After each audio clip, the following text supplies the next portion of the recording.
আপনাদের অনেকেরই ধারণা যে তান্ত্রিকতা বা কবিরাজির যে কাজগুলো আছে রমজান মাসে এই কাজগুলো হয় না। ইদানিংকালে এই প্রশ্নগুলো আপনারা অনেকেই করেন আজকে দুদিন যাবত।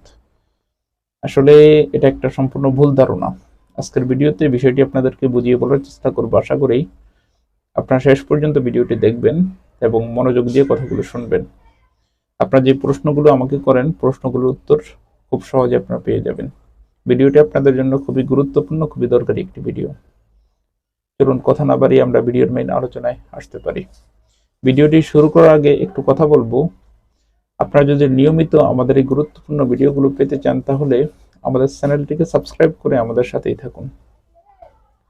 আপনারা ইদানিংকালে অনেকেই একটা প্রশ্ন করেন যে রমজান মাস, যেহেতু রমজান মাসে এই কবিরাজি, তান্ত্রিকতা, কুফরি কালাম, ব্ল্যাক ম্যাজিক এই সমস্ত কাজগুলো হয় না। বিভিন্ন জন থেকে নাকি আপনারা শুনে এই প্রশ্নগুলো আমাকে করেন। আসলে এই কথাগুলো সম্পূর্ণ বানোয়াট এবং এমন কথাবার্তা যে কথার কোনো ভিত্তি নেই। এই কুফরি কালাম, ব্ল্যাক ম্যাজিক বা কালো জাদু যেটা বলেন, এগুলা দিন কালের উপর নির্ধারিত করে কখনো কাজ হয় না। আর যারা এই সমস্ত কাজে পারদর্শী এরা যে কোনো সময় যে কোনো দিনকালে এই সমস্ত কাজ করতে পারে। তবে হ্যাঁ, কিছু কিছু কবিরাজদের সাধনা বা সাধক যারা হয় এদের কিছু ধারা ভিন্ন থাকে। যেমন কিছু কিছু কবিরাজ আছে যারা ভিয়েতনাম থেকে প্রশিক্ষণ নেওয়া, এরা সরাসরি শয়তান জিন অবতীর্ণ করে কাজ করে।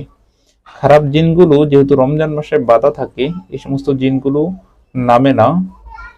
তো তাদের কাজগুলো রমজান মাসে, তাদের কিছু কিছু কাজ, সব কাজ না, তাদের কিছু কিছু কাজ রমজান মাসে বন্ধ থাকে, যেহেতু রমজানে খারাপ জিনগুলো বাধা থাকে। এছাড়া আদার্স অন্য অন্য কাজগুলো কুফরি কালাম বা বিভিন্ন টোটকার মাধ্যমে যে সমস্ত কাজ করা হয় বা বিভিন্ন চালানের মাধ্যমে যে সমস্ত কাজ করা হয় বা নর্মাল ভালো জিনের মাধ্যমে যে সমস্ত কাজগুলো চালান করা হয়, এই সমস্ত সব কাজগুলো রমজান মাসেও করা যায়, রমজানের বাহিরেও করা যায়।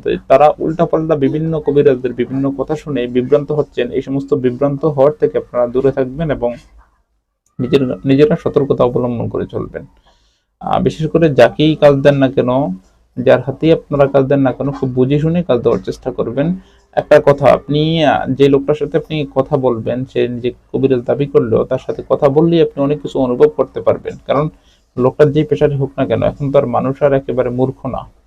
আপনারা যারাই আছেন একেবারে মূর্খ না। এখন কথা শুনলেই বোঝা যায় এই লোকটার ভিতরে কোন ধরনের লোক বা কোন মন মাইন্ডের লোক, বা লোকটার ভিতরে আসলেই কি কবিরাজের কোনো কিছু আছে কিনা।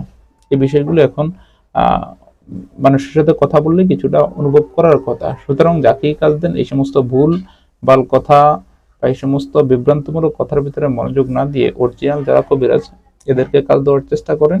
ইনশাআল্লাহ আশা করি 100% ফলাফল পাবেন। আগেও যেমন পেতেন এখনো ওরকমই পাবেন। তো এই সমস্ত ভুলভাল কথায় বিভ্রান্ত কেউ হবেন না। ধন্যবাদ।